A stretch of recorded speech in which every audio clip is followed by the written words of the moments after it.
အားလုံးမင်္ဂလာပါကျွန်တော်တို့ရင်ဗီဒီယိုမှာဘာအကြောင်းလေ့လာခဲ့ရဲဆိုလို့ရှိရင် to sum ဆိုတဲ့ပြဿနာကို list ကိုသုံးပြီးကျွန်တော်ဖြေရှင်းခဲ့တယ်အပေါ်မှာကျွန်တော်ရေးထားတဲ့အတိုင်းပဲဒီပုံစံအတိုင်းပဲကျွန်တော် list ကိုနှစ်ခု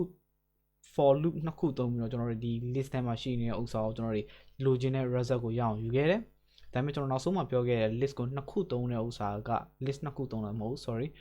for loop နှစ်ခုသုံးတဲ့ဥစ္စာကကျွန်တော် program နှီးတယ်လို့ပြောခဲ့တယ်နည်းနည်းလေးနှီးတယ်ဘာကြောင့်လဲဆိုလို့ရှိရင်ကျွန်တော်ဥပမာနေရဆိုရင်အခုလက်ရှိမှာဆိုကျွန်တော်နှစ်ခုပဲရှိတယ်ဒီလိုပုံစံ3ခုရှိခဲ့မယ်ဆိုလို့ရှိရင်3ခုရှိမယ်ဆိုလို့ရှိရင်ဒီလိုပုံစံ3ခုရှိမယ်ခဲ့မယ်ဆိုလို့ရှိရင်ကျွန်တော်တို့3 power 2ဖြစ်ရလိမ့်မယ်အဲ့ခါကျလို့ရှိရင်6ရလိမ့်မယ်6ချိန်ကျွန်တော်တို့ဒီ loop ကို run လိုက်မယ်ကျွန်တော်ဒီခါတော့ဒီမှာပြောပြခဲ့ပြီး constraint နဲ့ပတ်သက်ပြီးတော့ဒီ list ထဲမှာ element နှစ်ခုကနေအနည်းဆုံးနှစ်ခုကနေဒါမှမဟုတ်လို့ရှိရင်10 power 3 ထိရှိနိုင်မယ်လို့ပြောခဲ့တယ်10 power 3 ထိရှိမယ်ဆိုတဲ့အခါကျရင်ကျွန်တော်အများဆုံးဒီ list ထဲမှာရှိနေတဲ့ element 10 power 3ရှိပဲထားပါစို့ကျွန်တော် for loop နှစ်ခုသုံးမယ်ဆိုလို့ရှိရင်10 power 6ဘာကြောင့်လဲဆိုလို့ရှိရင်10 power 3ဟို square ပြန်တင်တဲ့အခါ10 power 6ရလိမ့်မယ်အဲ့တော့အရန်နှိမ့်လိမ့်မယ်အရန်နှိမ့်တယ်ဆိုတာအရန်ကြီးလည်းမဟုတ်ဘူးသူကသူဆိုလို့ရှိရင်တစ်စက္ကန့်လောက်ကြာမှာမဟုတ်ဘူးအများဆုံးလာတယ်ဆိုလို့ရှိရင်10 power 6ပေးတယ်ဆိုရင်တော့ကျွန်တော်အများကြီးကြာမှာမဟုတ်ဘူးဒါပေမဲ့လည်းနှီးတယ်လို့ကျွန်တော်သတ်မှတ်လို့ရတယ်ဘာကြောင့်လဲဆိုလို့ရှိရင် power power 2ကိုကျွန်တော်လုံနေတဲ့ခါကျတော့နှီးတယ်နည်းနည်းပုံနှီးတယ်ဘယ်ဥစ္စာထပ်ဆိုင်လဲဆိုလို့ရှိရင်အချိန်မြောက်ပဲ run တဲ့ခါထပ်ဆိုင်လို့ရှိရင်အဲ့တော့ကျွန်တော်တို့ဒီဥစ္စာကိုနှစ်ကြိမ် loop သုံးမဲ့အစားတစ်ကြိမ်နဲ့ရအောင်ကြိုးစားကြည့်မယ်တစ်ကြိမ်နဲ့ရအောင်ကြိုးစားကြည့်မယ်ဆိုတဲ့အခါကျွန်တော်အခုချိန်ကြီးလေ့လာထားတဲ့ဥစ္စာတွေမှာဆိုရင်ကျွန်တော်တို့အတွက်အဆင်ပြေလောက်မဲ့ဥစ္စာဘာလဲဆို dictionary သုံးတာအဆင်ပြေ dictionary ဆိုဥစ္စာဘာကြောင့်ဆိုရင် key value pair ကိုကျွန်တော်သုံးတယ်ဥပမာဆိုရင်ကျွန်တော်တို့စဉ်းစားကြည့်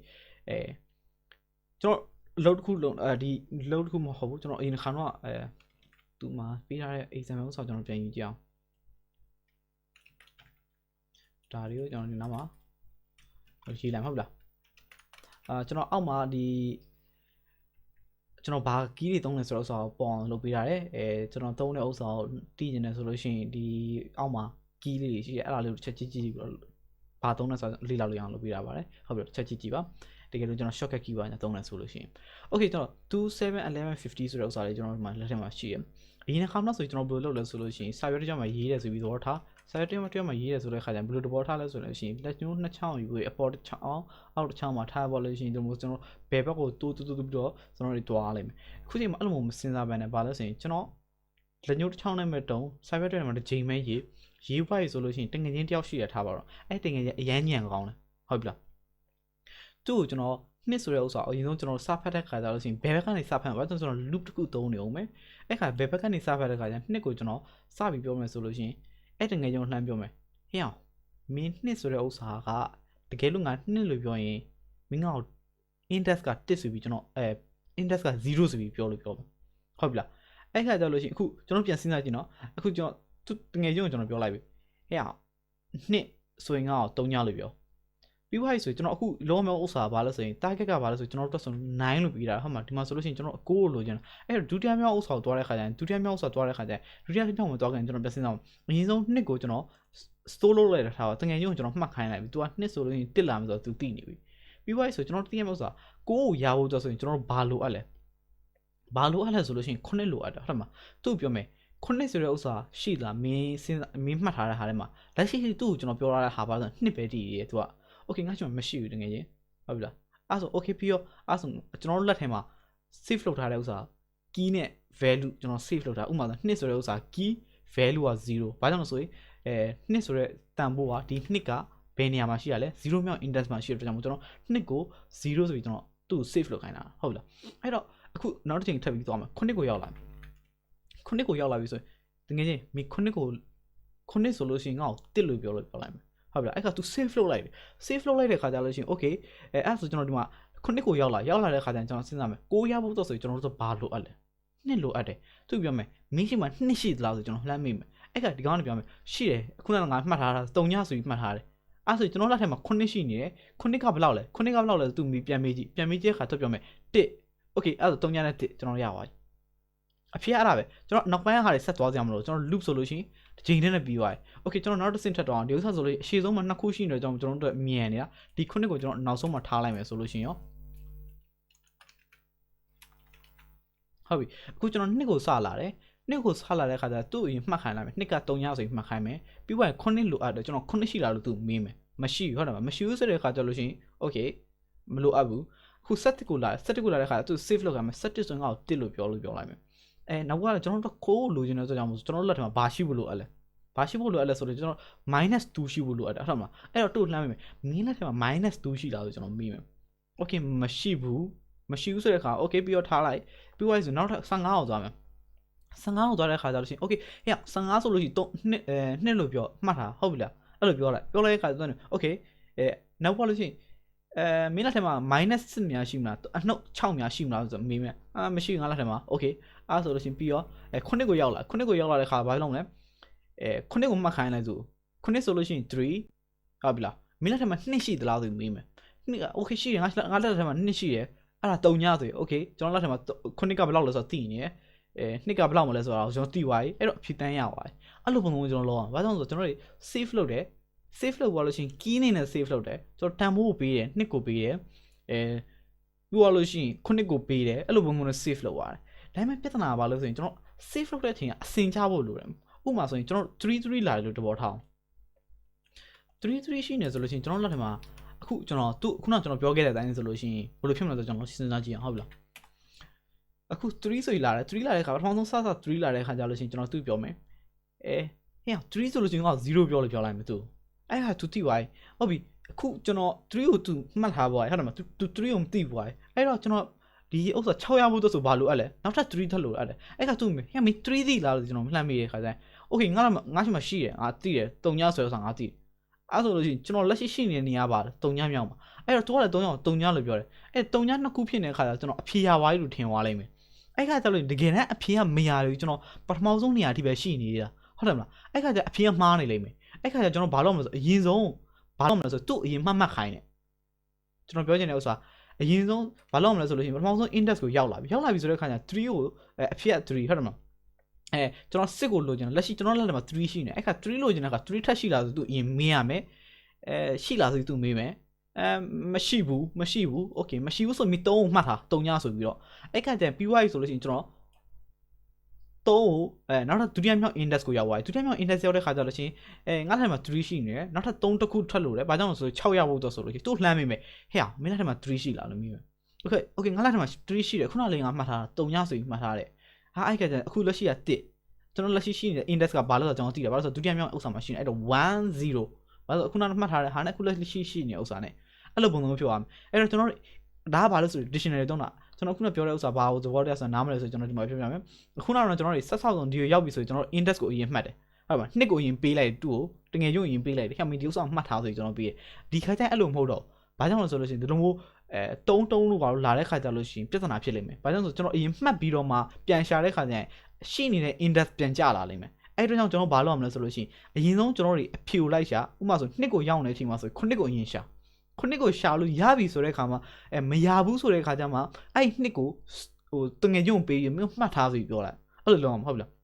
းအဲ့တော့ကျွန်တော်ဘယ်လိုလုပ်လဲဆိုတော့ကျွန်တော်ပြမယ်ကျွန်တော်လက်ထဲမှာလိုအပ်မယ့်ဥစ္စာပါလား dictionary တစ်ခုပဲလိုအပ်လိမ့်မယ်နောက်ကကျွန်တော် dictionary တန်ဖိုးပြရမယ့်ဥစ္စာမလို့ကျွန်တော်dictionary လို့ပဲကျွန်တော်ရေးရမယ် dictionary ဆိုအရင်တော့ရှည်တော့ဒါပေမဲ့ထားလိုက်အဲ့လောက်အရေးမကြီးဘူးကျွန်တော် dictionary လို့ပေးသွားပြီဆိုလို့ရှိရင်ကျွန်တော်အခုဘယ်နှချိန် run ပါလဲကျွန်တော်လက်ရှိ run မဲ့ဥစ္စာဒီမှာကျွန်တော်တို့ရှိဘာပေးလဲပေးသလောက်ဥစ္စာကျွန်တော် run ရမယ်အဲ့တော့ကျွန်တော်ဒီဥစ္စာကိုသုံးမယ်ဒါကိုသုံးမှလို့ရှိရင်ဒီတော့ကျွန်တော်လိုချင်တဲ့ဥစ္စာကဘာလဲဆိုရင်9ကိုလိုချင်တာဟုတ်တယ်မလားအဲ့တော့ဒါကိုကျွန်တော်6လိုချင်တဲ့ခါကျလို့ရှိရင်ဒီမှာ2 7 15ခွန်ဆိုပြီးကျွန်တော်ပေးလိုက်တယ်ပေးပွားပြီဆိုကျွန်တော်ဒီဥစ္စာလမ်းဘယ်လောက်ရှိလဲဆို4ခုရှိတယ်4ခုမြောက်ဆိုကျွန်တော် run ရမယ်ဘာကြောင့်ဒီ list တစ်ခုလုံးကျွန်တော်ရှာမယ်ဆိုတဲ့ခါကျွန်တော်တည်ရမယ့်ဥစ္စာဘာလဲဆိုရင်အရင်ဆုံးစပြီးလောက်မယ့်ဥစ္စာကျွန်တော်ခုနကပြောတယ်ကျွန်တော်လက်ထဲမှာရှိနေတဲ့ဥစ္စာပါလဲ2ဟုတ်တယ်မလား2ဆိုတဲ့ခါပထမဆုံးစရောက်ပြီဆိုလို့ရှိရင်9ကိုရှာရမယ်9ကိုရှာမယ်ဆိုဘယ်လိုသိလဲကျွန်တော်9ရှာမယ်ဆိုကျွန်တော်တို့ပေးတာ target က9ဆိုပေးတာဟုတ်တယ်မလားအဲ့တော့ကျွန်တော်ဘာလုပ်မလဲဆိုရင် if အကယ်၍တငယ်ကျုံလှမ်းမိမယ်ဟဲ့အောင်ရေးမင်းလက်ထဲမှာ9များရှိသလားဆိုကျွန်တော်မေးမယ်အဲ့ကဘယ်လိုမေးမလဲဆိုလို့ရှိရင်အရင်ဆုံးကျွန်တော်တွေဘာလုပ်မလဲဆိုလို့ရှိရင် target minus num 2i ဆို I ဆိုပြီးကျွန်တော်ပေးတယ် I ဆိုပြီးတဲ့အခါဘာကြောင့်လဲဆိုလို့ရှိရင်ကျွန်တော်လက်ရှိနေတဲ့ index မြောက်က element လို့ညအဲ့ခါကျွန်တော် target ကဘယ်လောက်လဲဆိုလို့ရှိရင်ဒီဥစ္စာရလာပြီဆိုလို့ရှိရင်ကျွန်တော်တို့in ဆိုပြီးကျွန်တော်ဘယ်တွေကိုရှာမလဲဆိုလို့ရှိရင်ဒီ dictionary ထဲမှာကျွန်တော်ရှာကြည့်မယ် dictionary ဆိုတငယ်ချင်းကိုပြောတာကျွန်တော်အခုနရှင်းပြတဲ့အတိုင်းဆိုလို့ရှိရင် dictionary ရှာမယ်ဆိုလို့ရှိရင်ဒါပေမဲ့ဒီကပြဿနာဖြစ်နေဘာကြောင့်ဆိုရင် dictionary ကအမြဲတမ်းကျွန်တော်ပြောခဲ့ဘူးလေ string ကို store လုပ်တယ်အဲ့ဒါကြောင့်မလို့ကျွန်တော်ဒီလိုပုံစံမျိုးနဲ့ပို့ရတယ်ဆိုလို့ရှိရင်ပြဿနာဖြစ်နေမယ်အဲ့တော့ဘာလို့မဆိုတော့ကျွန်တော်အရင်ဆုံး string ကိုမျိုးစားပြောင်းလိုက်မယ်ပြောင်းပြီးတဲ့အခါ dictionary ကိုလှမ်းမိမယ်ဘာကြောင့်ကျွန်တော် store လုပ်တဲ့ခါကျရင် dictionary ကိုအဲ့မှာကျွန်တော် string နေပဲပြောင်းပြီး store လုပ်မှာဖြစ်တဲ့အတွက်ကြောင့်မို့အဲ့တော့ကျွန်တော်အရင်ဆုံးတငယ်ချင်းကိုလှမ်းမိတဲ့ပုံစံကိုကျွန်တော်လုပ်ပြီလုပ်တဲ့ခါကျရင်ကျွန်တော်နေပေါ့ okay ရှိတယ်ဆိုပြီးပြောတဲ့အချိန်မှာကျွန်တော်ဘာလုပ်ရမလဲဆိုလို့ရှိရင်ကျွန်တော်အလုပ်ပြီးသွားပြီဟုတ်တယ်မအဲ့တော့ကျွန်တော်လုပ်မဲ့လို့ကဘာလဲဆိုလို့ရှိရင်လက်ရှိနေတဲ့ I ရဲ့ရလာတဲ့ dictionary ထဲမှာရှိနေတဲ့ dictionary ထဲမှာရှိနေတဲ့ဘာလဲဆို str target minus num I မြောက်ဟုတ်ပြီလားတကယ်လို့မရှိဘူးဆိုရင်ကျွန်တော်ဘာလုပ်ရမလဲမရှိဘူးဆိုရင်ကျွန်တော်တွေ store လုပ်ရမယ်ဟုတ်တယ်မလား store လုပ်မယ်ဆိုဘယ်လို store လုပ်မလဲဆိုလို့ရှိရင်num မဟုတ်ကျွန်တော် dictionary ထဲမှာကျွန်တော် store လုပ်ချင်တာ str ပြီးသွားပြီဆိုဘာလို့ကျွန်တော် target minus num I မြောက်ကိုကျွန်တော် store လုပ်မယ် okay ကျွန်တော်ဒီလောက်ပဲရေးရမှာကျွန်တော်ထင်ဘာကြောင့်ကျွန်တော် run ကြည့်မယ်ဟုတ်မဟုတ်ဆိုတဲ့ဥစ္စာကျွန်တော် equal to ဘာဖြစ်ရမလဲဆိုလို့ရှိရင် num အခုဒီခါ store လုပ်မှာဥစ္စာကျွန်တော်တို့ဒါကို store လုပ်မှာမဟုတ်ဘူးဒါကို store လုပ်မှာဘယ်ဥစ္စာဖြစ်ရမှာလဲဆိုတန်ဖိုးကကြောက်လို့ရှိရင် I ဖြစ်ရဟုတ်ပြီလားအဲ့တော့ကျွန်တော်တို့လိုချင်တဲ့ဥစ္စာ I ဥစ္စာမှာဒီဥစ္စာဘာညာစိကျွန်တော်ပြောအခုကျွန်တော် run ကြည့်ကြအောင်ဘာရလဲဆိုတဲ့ဥစ္စာ okay ကျွန်တော်30ဆိုပြီးပေးတယ်30မှန်တယ်မလား okay ကျွန်တော်စမ်းကြည့်အောင်နောက်တစ်ခုထပ်စမ်းကြည့်အောင်ကျွန်တော်ဒါမှဖြတ်ပဲနဲ့ဒီအောက်ကတစ်ခုမှာကျွန်တော်စမ်းကြည့်မယ်3ပြီးသွားပြီဆိုတော့ခါကြလို့ရှိရင်ကျွန်တော်လိုချင်တဲ့ဥစ္စာဘာလဲဆိုရင်6ကိုလိုချင်တာအဲ့တော့6ဆိုပြီးထည့်ပြီးကျွန်တော် run မယ်ဆိုလို့ရှိရင်10 okay ရနေဘာကြောင့်ရနေလဲဆိုကျွန်တော်ပြန်ရှင်းပြမယ်အရင်ဆုံးကျွန်တော်လုပ်မဲ့ဥစ္စာကဘာလဲဆိုရင် dictionary တစ်ခုဖွင့်တယ် dictionary မှာကျွန်တော်တွေပထမ dictionary ဖွင့်သွားပြီဆိုလို့ရှိရင် for loop တစ်ခုလုပ်ပါလို့ရှိရင်ဒီ lamp ထဲမှာကျွန်တော်ပေးလိုက်တဲ့ string ထဲမှာ string တော့ဖြစ်တယ် sorry list ထဲမှာရှိနေတဲ့ element ဘယ်လောက်ရှိတယ်ရှိတော့ဆိုတော့ကျွန်တော် run မယ် run သွားပြီဆိုလို့ရှိရင် if ကျွန်တော်ဆက်ဆောက်ဆိုကျွန်တော်အခုနရှင်းပြခဲ့တယ်ဘာလဲဆိုလို့ရှိရင်တငယ်ချင်းကိုလှမ်းမိတယ်ဟုတ်မှာအရင်ဆုံးစပြီးကျွန်တော်စပြီးတော့ကျွန်တော်လက်ထဲမှာ element တစ်ခုရလာပြီဆိုလို့ရှိရင်ဥပမာဆိုကျွန်တော်ရှိမှရလာဥစ္စာပါဆိုဒီဘုတ်ဆက်မှာဆိုရင်ကျွန်တော်နှစ်ကိုစရရတယ်ဟုတ်မှာနှစ်ကိုစရတဲ့ခါကျရင်ဘာလုပ်မလဲဆိုတငယ်ချင်းကိုအရင်လှမ်းမိမယ်ဟဲ့အောင်မင်းလက်ထဲမှာခုနှစ်ဆိုတဲ့ဥစ္စာများရှိသလားဆိုပြီးခုနှစ်ဆို key ကိုကျွန်တော်ပြောတာဒီကောင်ကနေတည်တယ်အဖြေက key ဆိုပေးရလို့ရှိရင်သူက value တည်တယ် value တည်တဲ့ခါကျွန်တော်လက်ရှိမှာ addition မှာလုံးဝ empty ဖြစ်နေအခုလက်ရှိမှာဘာကြောင့်လဲဆိုကျွန်တော်ဘာ store မလုပ်ထားအောင်ဟုတ်တယ်မလား store မလုပ်ထားတဲ့ခါကျတော့ဟဲ့မရှိဘူးငါလက်ထဲမှာဘာတစ်ခုမှမရှိဘူးလောဆယ်ခုနှစ်ဆိုတာမရှိဘူးခုနှစ်မရှိဘူးဆိုတော့ကျွန်တော်ဘယ်လိုမှသိလဲဆိုလို့ရှိရင်ကျွန်တော်အရင်တစ်ခါတော့ရှင်းပြခဲ့ဘူးတဲ့ key ကိုသိကျင်တယ်ဆိုလို့ရှိရင် dictionary in ဆိုတဲ့ဥစ္စာကိုကျွန်တော်သုံးလို့ရှိရင်ရတယ်ဟုတ်တယ်မလားမှတ်မိလားမသိဘူး dictionary in ဆိုတဲ့ဥစ္စာကိုသုံးလို့ရှိရင်ကျွန်တော်ပြောခဲ့ဘူးလေထင်တယ်မပြောခဲ့ဘူးဆိုကျွန်တော်ပြန်ရှင်းပြရမယ်in ဆိုတဲ့ဥစ္စာကဘာလဲဆိုရင် dictionary ထဲမှာဒီ key ကိုကျွန်တော်ပေးရဆိုရင်ဥပမာကျွန်တော်ဒါကိုရှင်းပြဖို့ဆိုရင်ဒါလေးကိုခဏကျွန်တော်ပိတ်လိုက်မယ်ပိတ်ဖို့ဆိုကျွန်တော်အစမ်းနောက်ထပ် code တစ်ခုရေးမယ်ဟုတ်လား test equal to a equal to 1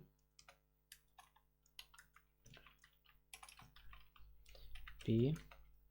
3ဆိုပြီးကျွန်တော်ရေးလိုက်မှာဟုတ်လား if a in test ဆိုလို့ရှိရင် yes ဆိုပြီးကျွန်တော်ထုတ်မယ်မဟုတ်ဘူးဆိုလို့ရှိရင်ဘာထုတ်မလဲဆိုလို့ရှိရင်ကျွန်တော် print no ဆိုပြီးကျွန်တော်ထုတ်မယ်ခုဒီဥစ္စာကျွန်တော် run မယ်ဆိုလို့ရှိရင်ကျွန်တော် yes လို့ပေးလိုက်မယ်ဘာကြောင့်လဲဆိုလို့ရှိရင်A ဆိုတဲ့ key က test ထဲမှာရှိသလားဆိုပြီးမေးတဲ့အိပဲအဲ့ဒါမှ A ဆိုတဲ့ဥစ္စာ test ထဲမှာရှိနေတဲ့အကြောင်းမို့ yes ဆိုပြီးထွက်လာလိုက်မယ်မဟုတ်ဘူးဆိုရင်ထွက်လာမှာမဟုတ်ဘူးဟုတ်ပြီနောက်ထပ်တနည်းကျွန်တော်တို့သုံးလို့ရတဲ့ဥစ္စာကြလို့ရှိရင်ကျွန်တော်တို့ test. ဒီမှာကျွန်တော်တို့ဒီမှာ get ဆိုတဲ့ဥစ္စာရှိတယ် get ဆိုတဲ့ဥစ္စာမှာကျွန်တော်တို့ A ကိုထည့်လို့ရှိရင်ဘာရလဲဒီဥစ္စာကိုကြလို့ရှိရင်ကျွန်တော် for မသုံးတော့မယ်နဲ့ test.get A ဆိုပြီးကျွန်တော်ရေးမယ်A ဆိုပြီးရေးတယ်ဆိုကျွန်တော်တို့ဘာပေးမလဲဆိုလို့ရှိရင်ဒါကျွန်တော် print မထုတ်လိုက်ဘူးမထုတ်လိုက်တော့ကျွန်တော်ဘာမှမပေါ်လာခုကျွန်တော်ပြန်ပြီးတော့ run မယ်ဆိုကျွန်တော်1လို့ပေးလိုက်ဒီလိုပုံစံမျိုးပဲဟုတ်ပြီလားကျွန်တော်တို့ဒီဥစ္စာမှာကြောက်လို့ရှိရင်ဒီလိုပုံစံမျိုး get သုံးတဲ့ပုံစံမျိုးဒါမှမဟုတ်လို့ရှိရင် get ကကြောက်လို့ရှိရင်ကျွန်တော်ဖြီရမြတ်ဆိုကျွန်တော်သိရတယ်ဒါပေမဲ့ကျွန်တော် in ကိုသုံးတာပိုပြီးကောင်းတယ်ဘာကြောင့်လဲဆိုလို့ရှိရင် in သုံးတဲ့ဥစ္စာကြောက်လို့ရှိရင်ကျွန်တော်ရှိမရှိဆိုတော့သိရတယ်ခုနကကျွန်တော်ရှင်းပြတဲ့အတိုင်းဆိုလို့ရှိရင်ဟုတ်ပြီလားဒီဥစ္စာမှာကျွန်တော်in ဆိုပြီးသုံးတဲ့ခါကြောက်လို့ရှိရင်အခုလက်ရှိမှာကျွန်တော်လိုချင်တဲ့ဥစ္စာဘာလဲဆိုရင် အရင်ဆုံးစလာတဲ့အချိန်မှာ I ရဘလောက်လဲအခု I ရဘလောက်လဲဆိုလို့ရှိရင်1 I equal to 1ပြီးသွားပြီဆိုလို့ရှိရင်အဲ့တော့ nan I အမြောက်ကကြောက်လို့ရှိရင်ဗာလဲကျွန်တော်လက်ထက်မှာရှိနေတဲ့ဥစ္စာအတိုင်းဆိုလို့ရှိရင်အပေါ်ဥစ္စာအတိုင်းကြည့်မယ်ဆိုလို့ရှိရင်2ဟုတ်တယ်မလားဒါကိုကျွန်တော်တတိပြန်လုပ်လိုက်မယ်ပြီးသွားပြီဆိုလို့ရှိရင်ကျွန်တော်လိုချင်တဲ့ရှားမဲ့ဥစ္စာကဗာလဲဆိုလို့ရှိရင် nan target minus nan I အမြောက်ဥစ္စာကကြောက်လို့ရှိရင်ဗာလဲ9 minus 2ဖြစ်တဲ့အတွက်ကြောင့်ကျွန်တော်7အဲ့တော့ကျွန်တော်ဒီထဲမှာဘာလုပ်လဲဆို dictionary ထဲမှာ7ရှိလားဆိုကျွန်တော်ရှာကြည့်တယ်မရှိတဲ့အခါကျရင်ဘာလုပ်လဲဆိုလို့ရှိရင်ကျွန်တော်လက်ရှိနေတဲ့ဥစ္စာပါလဲအဲ့တော့လက်ရှိနေတဲ့ဥစ္စာကျွန်တော်ဘာလုပ်လဲဆိုလို့ရှိရင်နှစ်ကို I ဥစ္စာနဲ့ store လုပ်တယ်အဲ့ခါ dictionary ခုလက်ရှိမှာဘာဖွားရလဲဆိုလို့ရှိရင်နှစ်ကတစ်ဆိုတဲ့ဥစ္စာကိုကျွန်တော်တို့ရလာတယ်ဟုတ်ပြီလားကျွန်တော်မယုံလို့ရှိရင်ကျွန်တော်ဒီဥစ္စာမှာ dictionary ဆိုကျွန်တော်ရေးလိုက်မယ်ဒီဥစ္စာပြန် run မယ်ကျွန်တော်ပြန် run မယ်ပထမဆုံးစလာတဲ့အခါကျလို့ရှိရင်နှစ်ကိုရင် store လုပ်တယ်ပြီးတော့7ကိုရင် store လုပ်တယ်ပြီးတော့9ကို store လုပ်တယ်တွေ့လား9ကို store လုပ်တယ်နောက်ဆုံးချိန်မှာ9ရောက်လာတဲ့ခါကျလို့ရှိရင်9ကိုကျွန်တော်ကြည့်ကြည့်တယ်9ရဲ့9 minus 7ဆိုတဲ့ဥစ္စာဘယ်လောက်လဲ2ဆိုတဲ့ဥစ္စာ dictionary မှာရှာကြည့်တယ်ရှာကြည့်တဲ့ခါကျတော့ရှိနေတဲ့ခါကျတော့ဘာလုပ်လဲဆိုရင်ကျွန်တော် return စမ်းလုပ်လိုက်တယ်ဟုတ်ပြီလားအဲ့ခါကျတော့ချစ်ချင်းမဲ့ဖြည့်တန်းရလာကျွန်တော် loop နှစ်ခါမသုံးမှန်းနဲ့အဲ့တော့သဘောတရားအရန် simple ဖြစ်တယ်ကျွန်တော်ခုနလေးရှင်းပြခဲ့တငယ်ချင်းတယောက်ဥစ္စာကိုအရန်ညံကောင်းတဲ့တငယ်ချင်းတယောက်ကျွန်တော်မှတ်ခိုင်းတဲ့ပုံစံမျိုးကျွန်တော်ရှင်းပြတာအဲ့ဒီတိုင်းနေပဲဒီမှာကျွန်တော်လုပ်ရတဲ့ဥစ္စာ line ဘလောက်မှမရေးရအောင်မရေးရဘဲနဲ့အဲ့လောက်ကျွန်တော်ဒီတစ်ခါတော့ကျွန်တော်ရေးထားတဲ့အဖြေတိုင်းပဲကျွန်တော်တို့ရလာလိမ့်မယ်ဟုတ်ပြီလားတကယ်လို့ကျွန်တော်တို့ဒီဥစ္စာကို dictionary save လုပ်တော့အပေါ်မှာရေးတယ်ဆိုလို့ရှိရင်ပြဿနာဖြစ်လိမ့်မယ်ဘယ်ချိန်မှာလဲဆိုလို့ရှိရင်ဒီပထမဆုံး example ဆိုလို့ရှိရင်ပြဿနာမရှိဘူးကျွန်တော်တို့လိုချင်တဲ့37ဆိုတာထွက်လာလိမ့်မယ်ဒါပေမဲ့ဒုတိယမြောက်ဥစ္စာမှာဆိုလို့ရှိရင်ပြဿနာဖြစ်လိမ့်မယ်ဘာကြောင့်လဲဆိုရင်ကျွန်တော်တို့00ဆိုပြီးပေးလိမ့်မယ်ဘာကြောင့်လဲဆိုတော့သူကအရင်ဆုံးစသိနေတဲ့အခါကျတော့ခုနကတော့ရလာတဲ့ဥစ္စာဘာလဲဆိုရင်3ဒုတိယမြောက်ဥစ္စာထပ်ပြီးရှာမယ့်ဥစ္စာကလည်း3ဖြစ်နေတဲ့အခါကျတော့3ကလက်ရှိ dictionary မှာရှိပြီးသားဒီချင်းနေဆိုလို့ရှိရင်အဲ့တော့ dictionary မှာရှိပြီးသားဖြစ်နေတဲ့ကြောင့်ကျွန်တော်တို့ပြန်ပေးတဲ့အခါ0ဖြစ်နေမယ်အဲ့တော့ကျွန်တော်တို့ I return ပြန်လုပ်တဲ့အခါကျတော့ I ကလည်း0အဲ့တော့00ဖြစ်နေတဲ့ကြောင့်မို့ error ဖြစ်လိမ့်မယ် error ဖြစ်တယ်ဆိုတာမှားလိမ့်မယ်လို့ပြောတာဟုတ်ပြီလားအဲ့တော့ logic အနေနဲ့မှားသွားလိမ့်မယ်အဲ့တော့ကျွန်တော်တို့အရင်ဆုံး save လုပ်မယ်ဆိုလို့ရှိရင်ကျွန်တော်တို့အရင်ဆုံးရှာကြည့်ပြီးတော့မှ save လုပ်ရလိမ့်မယ် okay ဒီဥစ္စာကကျွန်တော်တို့ submit လုပ်ရမယ် code အဲ့တော့ကျွန်တော် website ကိုတွားပြီးတော့ submit လုပ်ကြည့်တာပေါ့ဟုတ်ပြီလားဒါကဒီနေရာမှာဒါကိုကျွန်တော်ပိတ်ထည့်ရမယ် okay ကျွန်တော် run ကြည့်အောင် code ကို run ကြည့်အောင်ဟုတ်ပြီ code ကို run မယ်ဆိုတဲ့ခါကျတော့ရှင် run code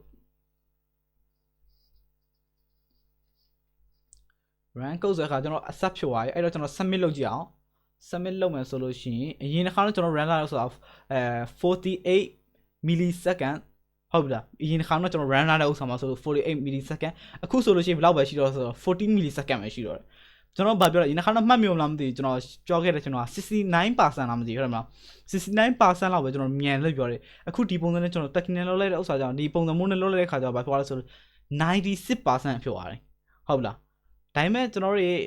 memory usage ကတော့ပုံများပါကျွန်တော် dictionary သုံးတဲ့အတွက်ကြောင့်အဲ့လောက်ရေးပြီးကျွန်တော်တို့က second ပို့ပြီးရေးကြည့်အဲ့တော့ကျွန်တော် second ရေးကြည့်အဲ့တော့ second မှာဆိုကျွန်တော်96% ရောက်သွားတယ်မြန်သွားတယ်ဟုတ်ပြီလားအဲ့တော့ double လဲဆိုရင်ကျွန်တော်တို့ဘယ်လိုလဲဆိုလို့ရှိရင် for loop နှစ်ခုမသုံးမဲ့နဲ့ကျွန်တော် dictionary သုံးပြီးတော့ခုနကကျွန်တော်ရှင်းပြခဲ့တဲ့တငယ်ချင်းတယောက်မှတ်ခိုင်းတဲ့ပုံစံမျိုးကျွန်တော် dictionary ကိုတငယ်ချင်းတယောက်လိုသဘောထားပြီးတော့တုံးသွားတဲ့ပုံစံဟုတ်ပြီလား okay ကျွန်တော်ပြောတဲ့ဥစ္စာကိုနားလည်လိမ့်မယ်မျှော်လင့်နေဒီဥစ္စာကြောင့်လို့ရှိရင် 2 sum problem ကိုကျွန်တော်တို့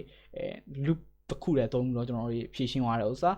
ဒီ 2 sum ဥစ္စာကိုဒီ dictionary သုံးပြီးတော့ပဲနှစ်ခါသုံးလို့ရတယ်ဒါပေမဲ့အဲ့နည်းကိုကျွန်တော်မကြိုက်ဘူးမကြိုက်တဲ့ကြောင့်ကျွန်တော်ဒီနည်းတစ်ခုတည်းကိုရှင်းပြတာ loop တစ်ခုတည်းကိုသုံးပြီးတော့အရင်ဆုံးကျွန်တော်တို့ dictionary ကိုအားလုံးလိုက်ထည့်ပြီးသွားတဲ့အခါမှာပြန်ရှာတဲ့ပုံစံမျိုးလုပ်လို့ရတယ်အဲ့ခါကျရင် for loop ကိုနှစ်ခါသုံးအောင် for loop ကိုနှစ်ခါသုံးရဆိုရင်ကျွန်တော်ပထမဆုံးစသုံးထားတဲ့ပုံစံအတိုင်းဘာမှမထူပါဘူးအဲ့တော့ကျွန်တော်မကြိုက်ဘူးမရှာတဲ့အတွက်ကြောင့်ဒီပုံစံမျိုး loop တစ်ခုတည်းကိုသုံးပြီးတော့ dictionary ကိုထည့်ပြီးတော့ကျွန်တော်ပြန်ရှာတဲ့ပုံစံမျိုးလုပ်ပါ okay အားလုံးကကျွန်တော်ပြောတာအောင်နားလည်တယ်မလို့ထင်တယ်တကယ်လို့မထီဘူးဆိုလို့ရှိရင်ပြန်ကြည့်စေချင်တယ်ပြန်ပြီးတော့နားလည်တဲ့အထိပြန်စဉ်းစားပါဘာလို့ဒီဥစ္စာအရင် basic ဖြစ်တဲ့ဥစ္စာဒီ basic ဖြစ်တဲ့ဥစ္စာကိုနားမလည်သေးဘူးဆိုလို့ရှိရင်နောင်လာမယ့်ဥစ္စာတွေမှာကျွန်တော်တကယ် let's play ဘဝမှာတကယ် let's play အလုပ်တွေမှာလုပ်တဲ့ခါကျလို့ရှိရင်တဘောတရားနားမလည်ပဲနဲ့မလုပ်နိုင်ပဲမဖြစ်ရှင်းနိုင်ပဲဖြစ်လိမ့်မယ်အဲ့တော့ကျွန်တော်ပြောချင်တာဒါလေးတွေကိုနားလည်အောင်လုပ်ပါလုပ်ပါပြီဆိုလို့ရှိရင်ရှေ့လာမယ့် project တွေမှာပို့ပြီးတော့အဆင်ပြေလိမ့်မယ်ကျွန်တော်မျှော်လင့်တယ် okay ကျွန်တော်ဒီ video ဒီနားမှာရက်လိုက်မယ်နောက်ထပ် video မှာဆက်တွေ့ကြတာပေါ့ okay bye bye